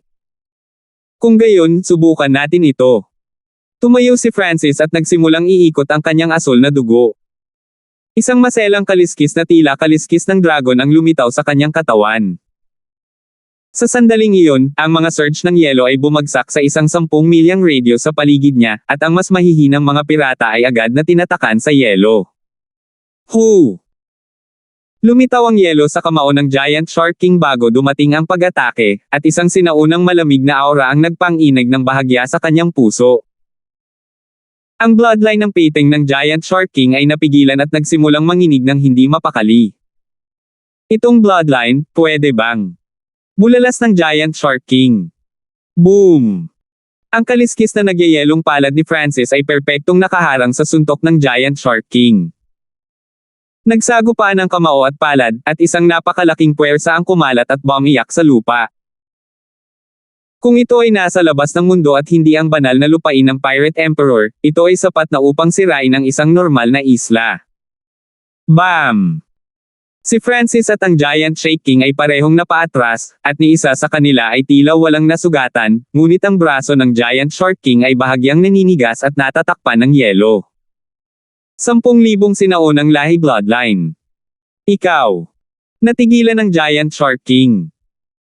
Sa isang iglap ngayon lang, pinigilan ng bloodline ni Francis ang kanyang sariling bloodline, at magagamit lang niya ang 50 hanggang 60% ng kanyang bloodline strength. Ang pisikal na katawan ni Francis ay hindi rin mas mahina kaysa sa kanya. Kung hindi dahil sa katotohanan na ang kanyang paglilinang ay mas mataas at nagising niya ang kanyang kadugo sa isang karagdagang yugto, siya ay lubos na natalo ngayon lamang. Ang Francis na ito ay may isang 10,000 ancient races bloodline. Napakalalim niyang itinago ang kanyang sarili. Ang mga ekspresyon ng mga pirata ay nagbago ng husto. Isang maalamat na bloodline ng 10,000 ancient races ang lumitaw sa isang kabataan. Tulad ng inaasahan sa Mystic Ice-Scaled Race, na nasa top 100. Pinayagan nito si Francis na lumaban sa isang Peak Tier King, isang taong mas mataas sa kanya ng ilang maliliit na ranggo. Totoo, hindi ginamit ng Giant Shark King ang kanyang domain o ang kanyang pinakamalakas na True Yuan, na pabuntong hininga ang batang demigod sa paghanga. Ang cultivation ni Francis ay halos nasa tuktok ng Great Origin Core Realm. Sa pagitan niya at ng Giant Shark King ay ang Half-Step King pa rin, Early Stage, Middle Stage, at Late Stage King, at sa wakas, Peak Tier King. Mystic Ice-Scaled Race, ika-89 na niranggo sa 10,000 ancient races. Huminga ng malamig ang Giant Shark King at hindi na makahinga. Kailangang malaman ng isa na ang kanyang bloodline ay kakaiba rin at malapit sa lakas ng isang 10,000 ancient races bloodline. Siya lang ang nakipag-away kay Emperor Marduk, kahit na pansamantala lang. Gayunpaman, ang 10,000 ancient races ay nireranggo. Marami sa mga maalamat na bloodline na ito ay wala na ngayon. Bagamat tinawag itong 10,000 ancient races, 1,000 lamang o higit pa ang tunay na naitala. Ang mga nasa ranggo sa pinakamataas na 100 ay may sariling kakayahan na lumalaban sa langit. Inheritance Bloodline. Umupo si Francis at ipinikit ang kanyang mga mata. Ang impormasyon tungkol sa kung paano gamitin ang kanyang bloodline ay lumitaw sa kanyang isipan, at bagamat mayroong maliit na halaga nito, ito ay mas malalim kaysa sa Wind Lightning Inheritance. Francis, minaliit ka namin, huminga ng malalim ang Giant Shark King at umalis kasama ang iba pang mga pirata. Kailangan nilang aminin na si Francis ay mayroon na ngayong battle power na maihahambing sa isang Peak Tier King. Pagkatapos ng lahat, mayroon pa rin siyang natitirang bilis at ang misteryosong eye bloodline. Ang life force at bilis ng pagbawi ng 10,000 ancient races bloodline ay hindi mabilang na beses na mas malakas kaysa sa mga normal na bloodline. Higit pa rito, misteryoso rin ang batang demigod at maliit na boss ang magnanakaw.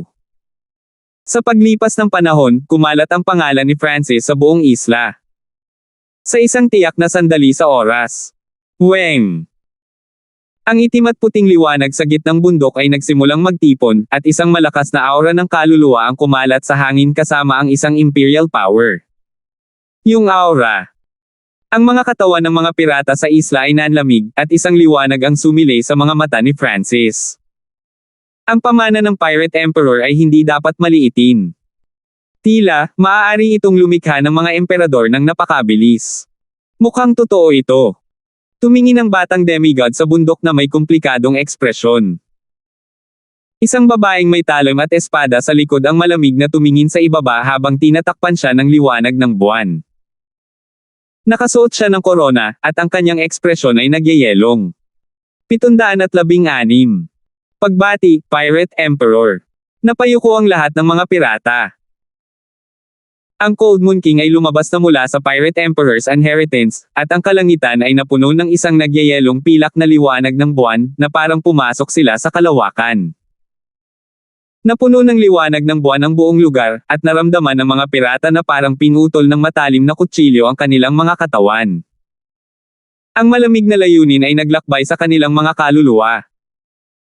Kung kinakailangan, ang isang pag-iisip sa kanya ay maaaring hatiin ang anumang bagay sa 10,000 piraso. Ang bilis naman. Ang takot sa mga mata ng Giant Shark King ay napalitan ng respeto. Eksaktong sinabi, ang Cold Moon King ngayon ay ang Cold Moon Emperor. Peak Void God Realm.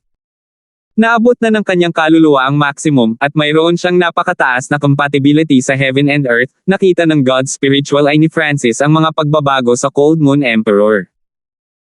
Ang kanyang spatial domain ay naging isa na may malapit na langit at lupa. Walang kapintasan dito. Bukod pa riyan, ang misteryosong koronang suot niya ay nakakuha rin ng mata ni Francis.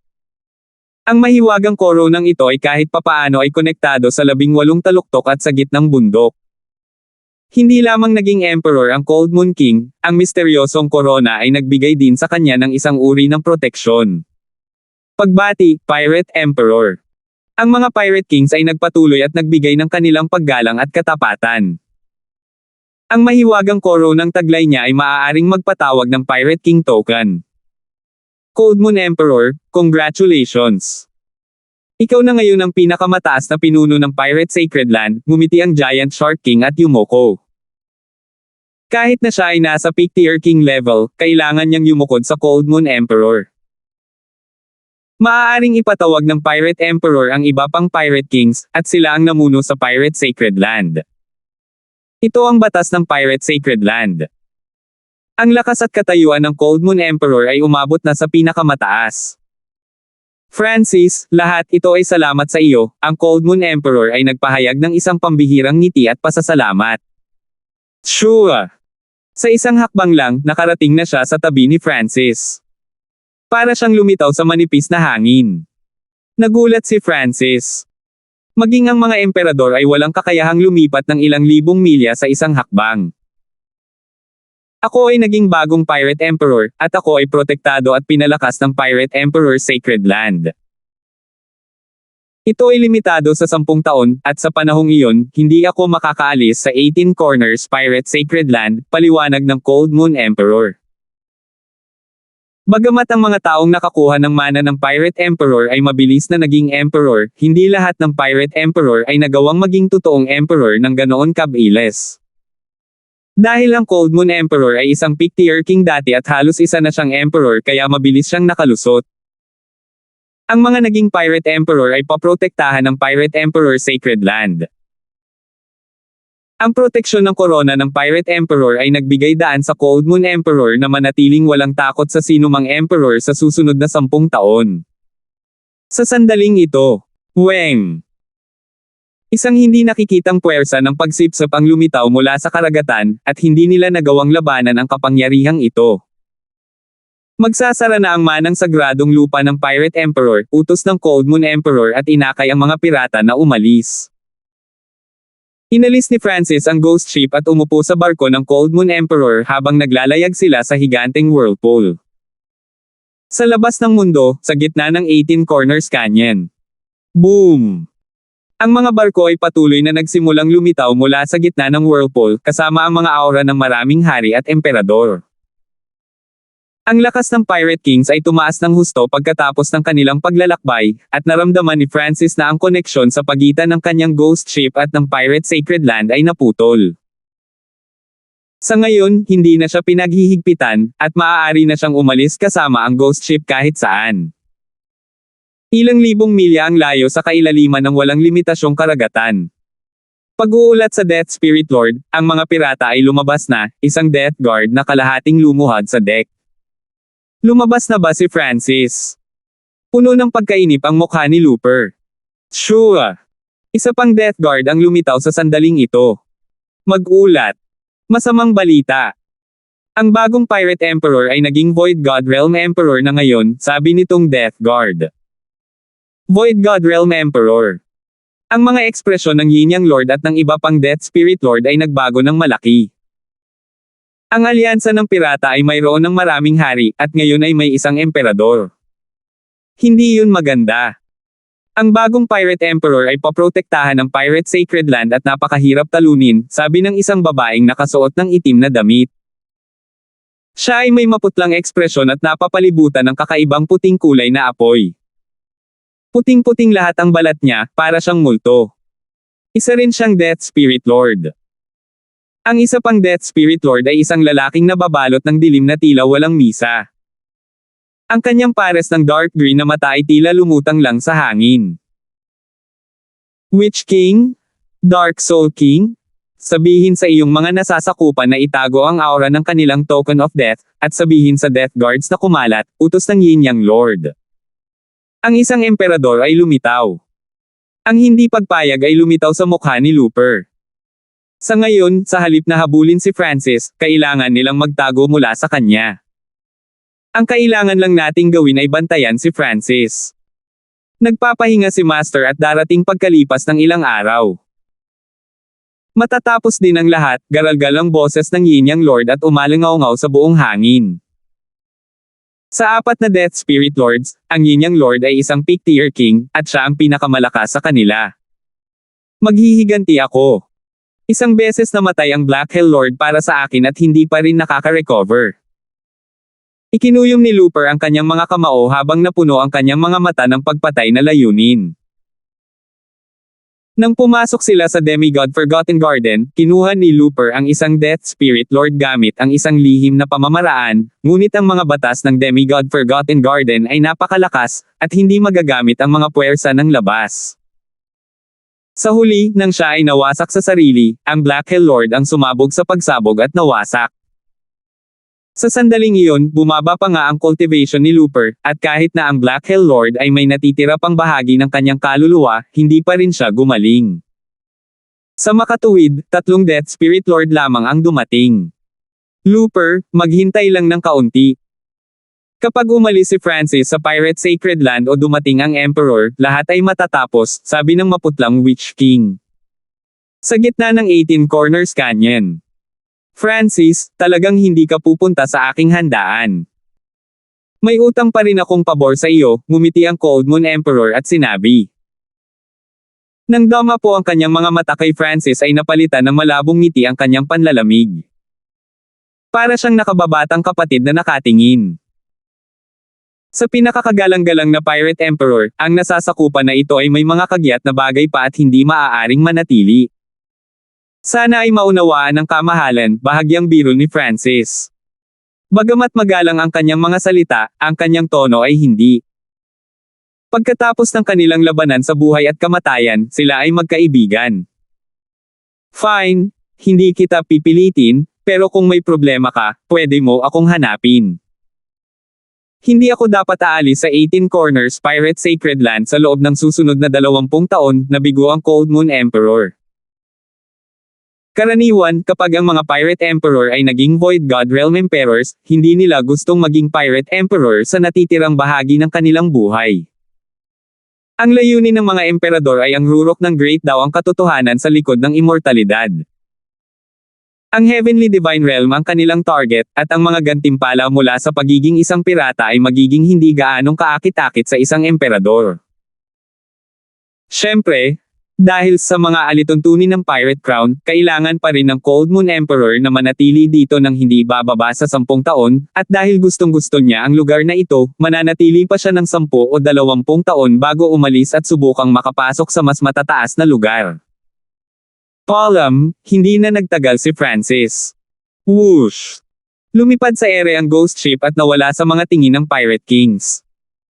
Talagang misteryoso ang Francis na ito. Mula sa simula hanggang sa huli, tila hindi siya interesadong maging Pirate King o maging Pirate Emperor, tumingin ang lalaking may gintong buhok at ang lalaking may mahabang balbas sa direksyon ng ghost ship. Mukhang nakikita ko ba siya? Ang batang may gininto ang balat at ang pasang iyon ay parehong misteryoso, bulong ng Cold Moon Emperor. Ang pagdating ni Francis ay hindi lamang nangangahulugan na magkasama silang lumaban. Mula sa isang tiyak na antas, binago niya ang kanyang kapalaran. Pagkatapos maging isang Void God Realm Emperor at ang bagong Pirate Emperor, ang kanyang buhay ay magiging ibang-iba mula ngayon. Makalipas ang isang araw, lumipad sa himpapawid ang ghost ship at nakarating sa gilid ng 18 Corners Canyon Pirate Sacred Land. Guru, ang bagong Ghost Corps Cursed Array ay matagumpay na naitayo, iniulat ng Skeletal Division Leader. Sa loob ng cabin ng kapitan, umupo si Francis, ngunit seryoso ang kanyang ekspresyon at nakakulong ang kanyang mga kilay. Munting Kane, nararamdaman mo ba ito? Biglang nagsalita si Francis. Talaga, parang may nag-e-espiya sa atin. Akala ko noon ay ang mga pirata, ngunit malapit na tayong umalis sa Pirate Sacred Land, tumango ang batang si Demigod. Meow meow. Lumitaw din ang munting paws ang magnanakaw at naghagis ng ilang tansong barya sa hangin. Sinulyapan ng batang si Demigod ang munting paws ang magnanakaw. Sa lungsod sa ilalim ng dagat, tinawag nilang Heaven's Legacy Cat ang maliit na magnanakaw na pusa, ngunit walang ganoong lahi sa 10,000 ancient races o sa kanilang mga inapo. Ang Heaven's Legacy race ay nahahati sa Heaven-defying faction at Sage faction. May kaugnayan kaya ang mga kasanayan sa panghuhula ng pusa na ito sa Sage faction. Sabi ng batang demigod sa mababang tono. Sa sandaling ito, tumawa si Francis at nawala sa ghost ship. Sure. Nakatayo si Francis sa deck habang ang kanyang tingin ay dumapo sa kailaliman ng karagatan 1,000 milya ang layo. Agad-agad. Shit! Nahanap na ako. Isang madilim na anino ang bumungad sa karagatan. Whoosh! Nang makita na ang kanyang mga landas ay natuklasan, ang Death Guard ay naging isang madilim na bahid ng liwanag at lumipad sa walang limitasyong karagatan. Sa pinakamabilis kong bilis, maihahambing ako sa isang hari. May pag-asa para sa akin na mabuhay hanggang sa dumating ang mga reinforcement, ang Death Guard na ito ay nireranggo sa nangungunang 10 ng 36 na Death Guards. Nagpadala siya ng mga mensahe kasama ang kanyang token of death habang siya ay lumilipad. Nagpakawala siya ng hininga pagkatapos lumipad palabas ng 10,000 milya ng sabay-sabay. Nakatakas na rin ako sa wakas. Malamang, napatay na ng target ang mga domain level kings noon, at nasugatan pa niya ang isang emperor sa isang ambush. Huminga ang Death Guard at bumulong-bulong, ngunit sa sandaling ito, lumitaw ang isang kabataang may pakpak at mapanuksong ekspresyon mula sa ambon sa harapan niya. Paano naging ikaw? Kapansin-pansing nagbago ang ekspresyon ng Death Guard. Anong uri ng bilis mayroon itong target ng kamatayan? Parang ang tagal niyang naghihintay sa harapan. Salamat po at sinamahan ninyo ako, ingat lagi mga master.